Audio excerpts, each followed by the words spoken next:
auzu billahi min asheytaani rajim bismillahi rahmaani rahim mbokki jullit yi ñu ngi jéglu bu baax nag ndax émission bi passé dañ ko enregistré woon mu nekkoon ci 8h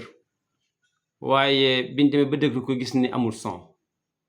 ndekete appareil bi moo amoon problème moo tax dama obligé formaté ko daal di koy réinstallé waat moo tax mu ñëwaat war a dellusiwaat ci même leçon bi muy 8h bon 8h nag comme ni ngeen ko xamee safa ak 8h la ñuy wax safa ak 8h safa mooy pair 8h mooy impair fii yaa ngi julli ñaar rakka loolu moo tudd safa bi ngay julli muy benn kese kooku moo tudd 8h bon su ko defee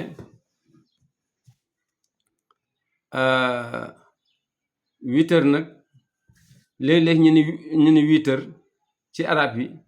jubli ci safa ak 8h yëpp mooy ñaar yëpp maanaam ñaar rakk yu mujj yi ak benn bu mujj bi su ko defee foofu léeg-léeg di nga gis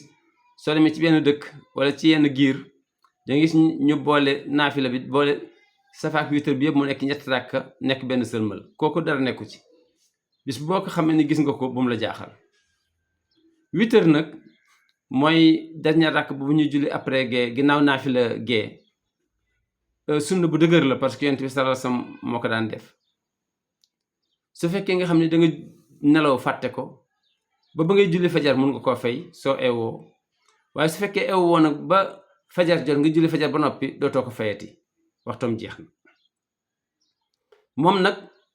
niñ koy jànge parce que dañuy faral di wax ni naafila guddi yi su fekkee julli guddi la da ngay wax ci kaw guddi bëccëg da ngay wax ndànk waaye moom 8h bi safa ak 8h bi soo la neexee wax ko ndànk soo la neexee wax ko ci kaw ñaar yi benn la su fekkee nga xam ne nit ki dafa ragal ni su nelawee day continuer kooku liñ bëgg mooy na ko teel a julli d'abord na julli gee def safa ak 8h dem su eewaatee ci guddi bi bëgg a naafila mën na def ay naafila mais dootu defaat 8h dootu defaat benn rakk boobu ndax yonent bi sallallahu alayhi wasallam nee na ñaari 8h amul ci benn guddi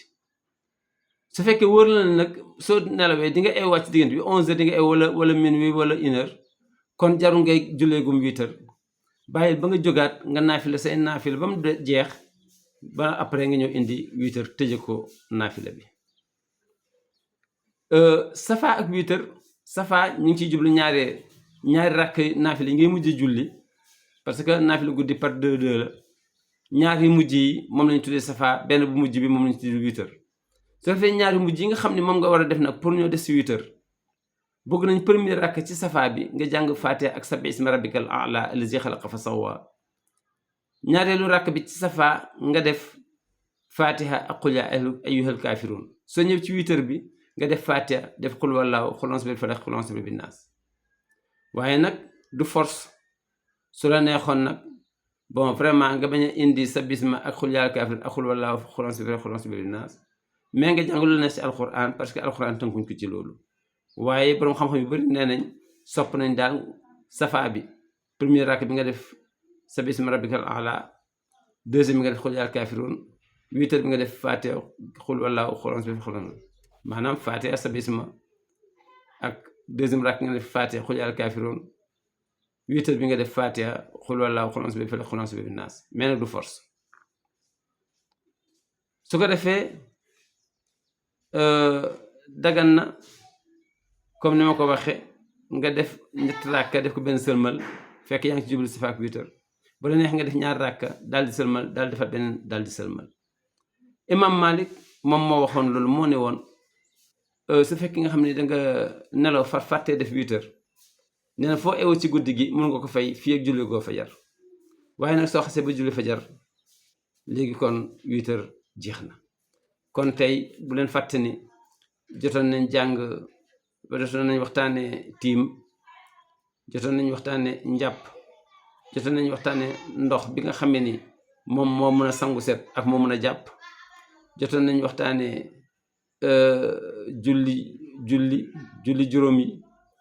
jotoon nañu waxtaane naafile yi tegu ci julli jotoon nañu waxtaane juma ba tey ñu ngi waxtaane 8h su ñëwaatee ci wàllu fiq ñu waxtaane julli fajar. kon foofu la ñuy em ñu résumé waat ko rek wane ni 8 heures muy dernier rakk bi nga def ci guddi gi sunna bu dëgër la parce que ent bi daf ko doon def waxtoom mooy ginnaaw bi nga jullee gee ba def ay naafila waaye soo julleegul gee amoo droit am du wér. bu la neexee soo koy jàng ko ndànk su la neex nga jàng ko ci kaw képp koo xam ne yaakaar na ne su nelaw dootul day biddanti mën na teel a def safaak 8 heures waaye ki mu wóor ne du biddanti mu yéexe ko moo gën ba su defee ay naafilam ba noppi ba balaa tëdd mu terminé ko ak 8 heures. sopp nañ nga jàng ci safa bi mooy ñaar rakk yu tegu ci 8 heures bi. rakk bu njëkk ba nga jàng ci sabbih isma rabbikal a'la ñaareelu rakk ba nga jàng ci gannaaw fatiha ñaari rakk bi nga jàng ci fatiha jàng ci xul yaa ayyuhal kaafiruun soo ko defee mu des 8 heures bi 8 heures bi nga jàng fatiha jàng xul wallaahu ahad xul a'uuzu bi falaq xul a'uuzu bi rabbin naas. léeg-léeg ñu ni 8 heures jublu ci safaak 8 heures yëpp muy ñetti rakk yi léeg-léeg ñu ni 8 heures jublu ci benn rakk boobule. comme niñ ko waxee bu la neexee mun nga boole ñetti rakk yëpp mu nekk benn sëlmal nga yéene safaak 8 heures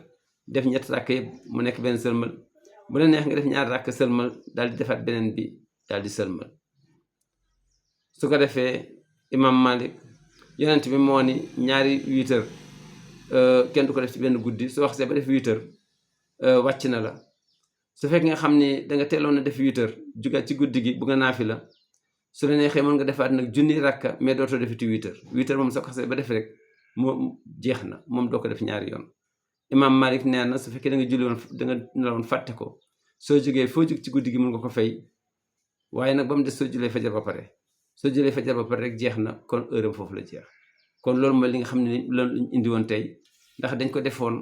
waaye bi ñu vérifié gis ñëwaat gis ni amul woon son moo tax vraiment ñu reprendre ko ñu ciy jégalu. wasalaamaaleykum wa rahmatullahi wa barakaatu.